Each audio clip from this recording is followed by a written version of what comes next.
आधा साल बीत चुका है।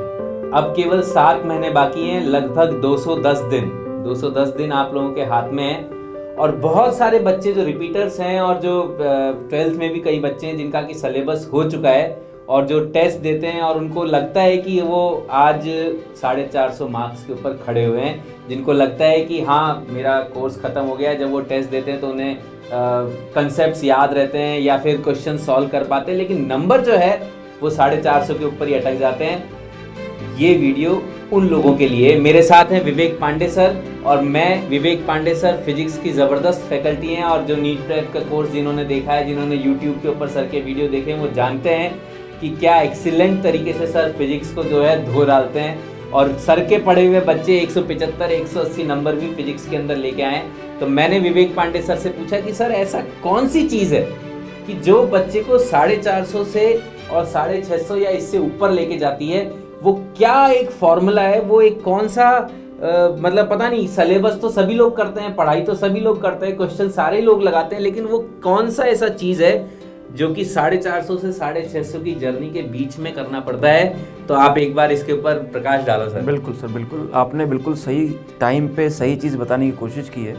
आधा साल बीत चुका है बच्चों, और हम सभी जानते हैं कि जब हमारा नीट का एग्ज़ाम होगा तो कम से कम हर बच्चा जिसका सिलेबस पूरा हुआ होगा, हर बच्चा जिसने सही से पढ़ा होगा, हर बच्चे को जिसको किस्मत से अच्छे टीचर्स मिल गए होंगे, ऐसे बच्चे ही 400 450 के ऊपर नंबर लाते हैं। लेकिन फिर भी सेलेक्ट कितने होते हैं? इस बार की कट ऑफ 560 प्लस गई थी, तो 450 से 560 अभी भी एक बहुत बड़ा गैप है, 110 120 मार्क्स का। बच्चे को ये रियलाइज़ तब होता है जब वो एग्ज़ाम दे देता है, और उसके बाद जब वो घर पहुंचता है कि सर मैंने सब अच्छे से पढ़ा, मेरे को सब समझ में आया, मैंने सारे पेपर लगाए प्रीवियस ईयर के, सारे टेस्ट दिए, लेकिन फिर भी मेरे अच्छे नंबर नहीं आए। वो कैपेबल भी है नंबर लाने का। तो ये समय, इसीलिए मैंने कहा आपने 6 महीना पहले ही ऐसी कोई मिस्टेक से बचने के लिए आपने जो वीडियो डाला है, इसका बहुत ही महत्वपूर्ण काम होगा इनके आगे। क्योंकि पेपर देने के बाद आप ये कहो कि अब पछताए धोत के जब चिड़िया चुग गई खेत। हाँ। तो हम आज जब 6-7 महीने पहले खड़े हुए हैं, तो आज से अगर हम इस बात को ध्यान रखेंगे तो हो सकता है कि हम इस 450 से 600 प्लस की कैटेगरी के अंदर खड़े हो जाएं। और उस मिस्टेक को करने से हम तो हर साल देखते हैं सर, ड्रॉपर के बच्चे, अलग अलग लेवल के बच्चे हमारे हर साल दिख रहे हैं। राइट। और हमें समझ में आता है कि ये दो A person B both are capable, but दोनों में पर्सन बी आगे निकल जाता है, ए कम नंबर लाता है। क्योंकि ए और बी जब बच्चों का सिलेबस अच्छा, खासकर 450 प्लस वाले बच्चे ऐसे होते हैं सर, जिसने बायो अच्छे से किया है, जिसका सिलेबस पूरा हुआ है, जिसको फिजिक्स केमिस्ट्री के सारे अच्छे टॉपिक्स आते हैं, रिवीजन है, प्रीवियस ईयर 2-3 बार लगा चुका है, फॉर्मूले याद हैं, रिटेन है चीज़ें, बट फिर भी जब एग्जाम होता है ना, तो फिर वो वही 500 520 525 ऐसे। इस बार इतने बच्चे थे हमारे पास, तो जो मुझे मिस्टेक लगी, सबसे बड़ी मिस्टेक जो मुझे सर बच्चों की ये लगी कि ऐसे बच्चे, पहली बात फर्स्ट प्रायोरिटी तो क्या है सर हमारी? Syllabus completion. हाँ, पहली बात तो मैं बता दूं ये बच्चों, हम ये उन बच्चों की बात कर रहे हैं जिनका ऑलरेडी सिलेबस कंप्लीट हो चुका है। अब what do we mean by syllabus complete? इसका मतलब ये है कि अगर आप कोई नीट का कोई एग्जाम का पेपर उठाते हैं 2016 का, 2018 का, उस पेपर को करते हैं टाइम के अंदर, तो 75% से ज्यादा क्वेश्चंस में आपको ऐसा नहीं लगता कि वो आपने फॉर्मूला नहीं देखा या आपको फॉर्मूला नहीं याद है। हाँ, वो आपसे सिली मिस्टेक हो जाए, कैलकुलेशन मिस्टेक हो जाए, बात अलग है, लेकिन 75% क्वेश्चन में अगर आप कंफर्टेबल हैं कि हाँ अरे ये तो मैंने फॉर्मूला पढ़ा हुआ है, हाँ ऐसे ऐसे करके हो जाएगा, देन आपका सिलेबस कंप्लीट है। राइट। अब वो 25% थोड़ा बहुत एक आध दो टॉपिक तो सर वो लास्ट एग्जाम के लास्ट दिन तक टॉपर के भी नहीं सही होते, तो ये 25% धीरे धीरे आप एक आध दो टॉपिक वाइज स्टडी करके दूर कर लेंगे, तो वो प्रायोरिटी नहीं है। पहली प्रायोरिटी यही है, अपने आप को देखना आपका सिलेबस कितना हुआ है। पेपर उठाओ प्रीवियस ईयर, लगाओ टाइम के अंदर, देखो तुम कितने क्वेश्चन में कंफर्टेबल हो, फॉर्मूले तुम्हें याद है। तो पहली प्रायोरिटी तो उन्हीं बच्चों के लिए सर जो कि अभी 450 से बहुत नीचे हैं, जो 125 200 250 नंबर लेके आएंगे, वो तो पहले अपना सिलेबस ही कर लो भैया। तो भैया ये पहले तुम्हारा तो यही काम है। पहला लेसन है कि अगर आपका सिलेबस कंप्लीट नहीं हुआ है तो फिर पहले सिलेबस को कंप्लीट करने में, एक एक चैप्टर के क्वेश्चन करने में, उसके कंसेप्ट्स को समझने में और उनको सारे वीडियोस देख लें, हाँ प्रीवियस ईयर सारे निपटा लें, बस हाँ, यही है कोर्स कंप्लीशन का मतलब है। जिनका इट्स नॉट परफेक्शन। जिन्होंने वीडियो नहीं देखे वो पहले अपने सारे वीडियो को कंप्लीट करें, एनसीईआरटी की किताब पढ़ें, अपने नोट्स बनाएं, अपने मॉक टेस्ट दें, अपने मिनी टेस्ट दें, और अपना सारे के सारा जो मॉड्यूल है, जो हमारे नीट प्रेप की वेबसाइट के ऊपर सारे क्वेश्चंस डाल रखे हैं, हर चैप्टर के 100-200 क्वेश्चन, पहले वो लगा लें, उसके बाद फिर हम बात करेंगे हाँ। 450 से 650। खासकर इसमें ज्यादातर ड्रॉपर्स आते हैं। हाँ। हम जिन बच्चों की बात करें और टॉपर्स भी। राइट। तो पहली प्रायोरिटी तो मुझे लिखनी चाहिए कि complete the syllabus. Complete the syllabus first priority, this is first thing which you must do, ताकि आपके ऐसा नहीं 200-250 नंबर रह जाए इसके चक्कर में। तो पहले 400 तक पहुंचेंगे, फिर उसके आगे अलग है। अब खासकर मैंने कहा, जैसा मैंने कहा, टॉपर्स एंड ड्रॉपर्स, ये दोनों बच्चों का ऐसा होगा कि ज़्यादातर, क्योंकि टॉपर्स भी ऐसे अच्छे बच्चे होते हैं जो कि 9th क्लास से ही तैयारी करने में लग जाते हैं, तो उनका सिलेबस काफ़ी इस टाइम तक लगभग सबका अच्छे से कंप्लीट हो जाता है। कंप्लीट मतलब वही एक स्टैंडर्ड लेवल पे, एक स्टैंडर्ड उस पर। और ड्रॉपर्स का ऑलरेडी एक बार तैयारी कर चुके हैं, उनका सिलेबस लगभग कंप्लीट होता है, और अभी तक वो अपने पुराने टॉपिक, जो अच्छे बच्चे हैं जो रिग्रेस मेहनत कर रहे हैं, उनका सिलेबस भी हो जाता है अभी तक रिलेटिवली। लेकिन अब वो जो मिस्टेक करना चालू करते हैं, वो ये करना चालू करते हैं सर कि वो अब उसी सब्जेक्ट को फिर से, उन्हीं क्वेश्चंस को फिर से लगाते हैं, इजी क्वेश्चंस को। जैसे उनने कोई ऐसी सिंपल सी कोई अगर टेस्ट सीरीज जिसमें ज़्यादा अच्छे क्वेश्चन अगर ना हो, बाई चांस किस्मत अगर खराब हो, अपने कोई ऐसी टेस्ट सीरीज उठा ली, तो उसमें बार बार वही क्वेश्चन आपको दे रहा होगा जो कि रिलेटिवली ईजी होंगे। तो आपको लगेगा जरूर, यार मैं तो बहुत अच्छे नंबर ला रहा हूँ यार, मेरे फिजिक्स में 158 आए हैं, मेरे हर टेस्ट में 160 आ रहे हैं, तो मेरा एग्जाम में भी 150 प्लस तो मान के ही चलो। बट यहीं पे कैच है बच्चों। बेसिकली अब आपका इजी क्वेश्चन करने का टाइम नहीं है। Now you have to train your mind.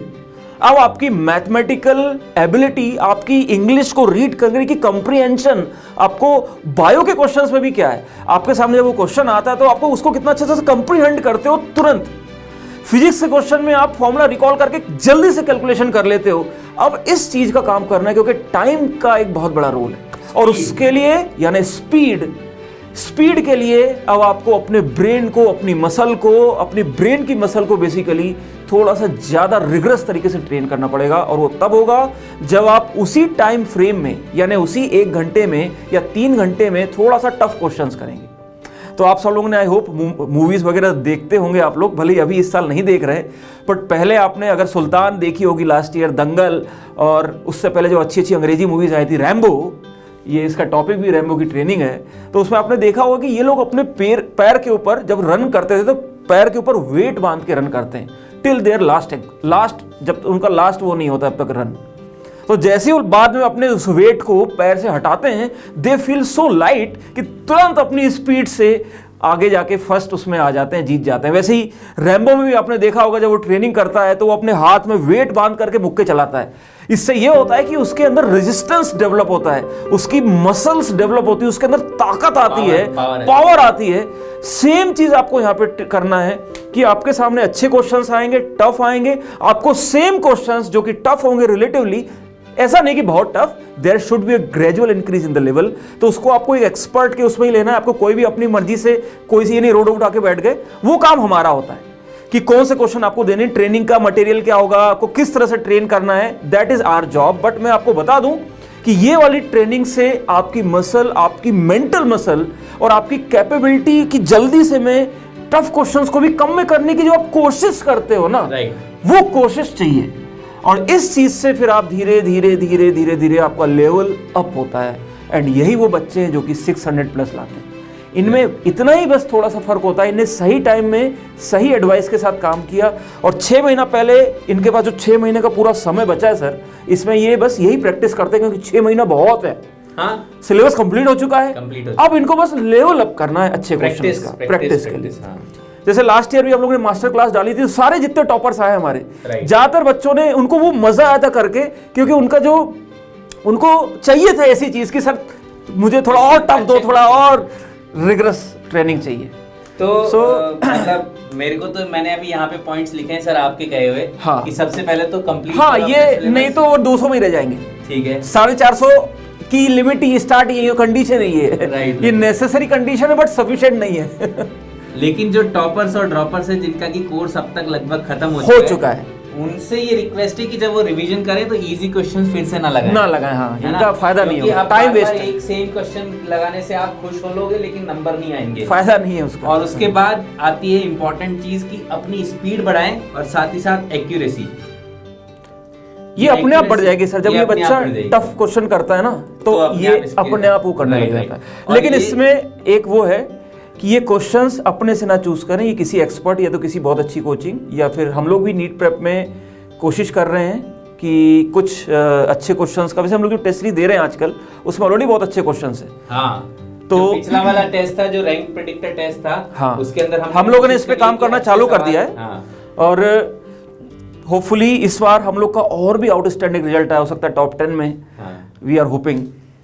तो एक इम्पॉर्टेंट पॉइंट है कि हम लोग आपको बेटर करने के लिए वो सारे प्रयास कर रहे हैं जो कि हमारे लेवल पे किए जा सकते हैं। सफदरजंग के जो टॉपर स्टूडेंट्स हैं वो आपको रिवीजन शीट्स तैयार कर रहे हैं, बिल्कुल, वो आपको बिल्कुल। अपने एक्सपीरियंस से बता रहे हैं कि कैसे उन्होंने अच्छे आपकी जो शीट्स बन रही हैं हाँ। रिवीजन की, वो टॉपर्स बना रहे हैं। मतलब Right. सफदरजंग में जो बच्चे ऑलरेडी, मतलब अभी टॉप स्कोर 681 ये बच्चे ऑलरेडी है ना वहाँ पे, मतलब हाँ, पार्ट ये टाइम में वहाँ पे- आके कर रहे हैं ना। हाँ, ये अरे हमारी ये- किस्मत है कि हम लोग दिल्ली में हैं और हम लोग सफदरजंग के इतना पास है कि वहाँ से पैदल चल के बच्चा आ सकता है हमारे सेंटर पे। और ये तो- लोग भी चाहते हैं कि जो दूर दराज में जो अलग अलग देश के शहरों हाँ। में बैठे हुए हैं उनको वो जो एक्सपीरियंस नहीं मिल पाता बड़े शहरों का, बड़ी कोचिंग का, वो एक्सपीरियंस ये आप तक पहुंचाए। यही हमारा प्रयास है कि अच्छे से अच्छी चीज हम आप तक पहुंचाए। क्योंकि तो ज्यादातर में जो बच्चे मैंने देखे हैं, सब मैंने देखे इतने हम्बल बैकग्राउंड से हैं सर। हाँ। उनको देख के लगता है कि मतलब जैसे ऊपर वाले ने जब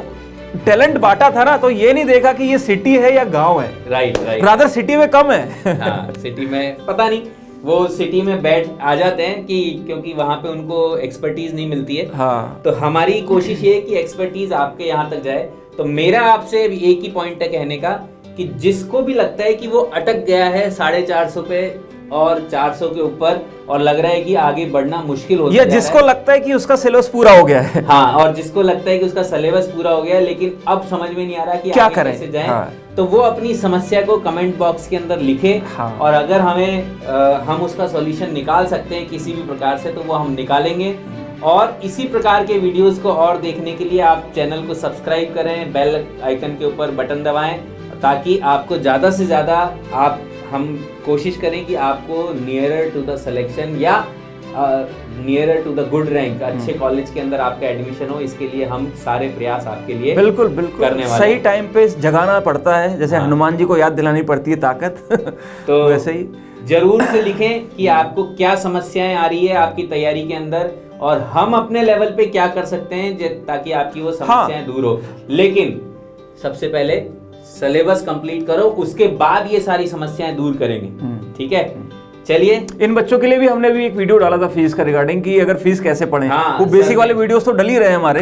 तो हम हर प्रकार के स्टूडेंट के लिए, जिसको कि अभी तक जिसका सिलेबस कंप्लीट नहीं हुआ, जिसको कि सिलेबस कंप्लीट हो गया लेकिन अभी मार्क्स नहीं आ रहे हैं, जिसको कि पढ़ने में कोई प्रकार की बैकलॉग आ गया है, वो दिक्कतें आ रही है, वो हर प्रकार की जितनी प्रॉब्लम्स हो सकती है उन सबको लेकर वीडियो बना रहे हैं। आपका रिवीजन कैसे करना है, आपको टेस्ट कैसे देना है, आपको एनालिसिस कैसे करना है, आपका हर प्रकार की जो समस्या है उसके ऊपर हम लोग वीडियो बना रहे हैं। तो देखें और नीट प्रेप से जुड़े रहें। हाँ, और इसके लिए ये भी लास्ट में कहूँगा कि आपको कोई समस्या आती हैं तो जरूर उसमें आप कमेंट में लिखें और प्रॉपर्ली देखो। बच्चों एक तो ये होता है कि मुझे ये टॉपिक नहीं आता, ऐसे नहीं आता, देखो उसको हम बोलेंगे आके पढ़ ले, लेकिन कुछ ऐसी समस्याएं जिनका कोई आंसर नहीं है। हाँ। कि सर सब पढ़ लिया कर लिया लेकिन नंबर नहीं आ रहे हैं, तो फिर उसको आप प्रॉपर्ली एनालाइज करके लिखें ताकि हमें पता चल सके कि क्या हो रहा है। ठीक है, ठीक है, चलिए, ऑल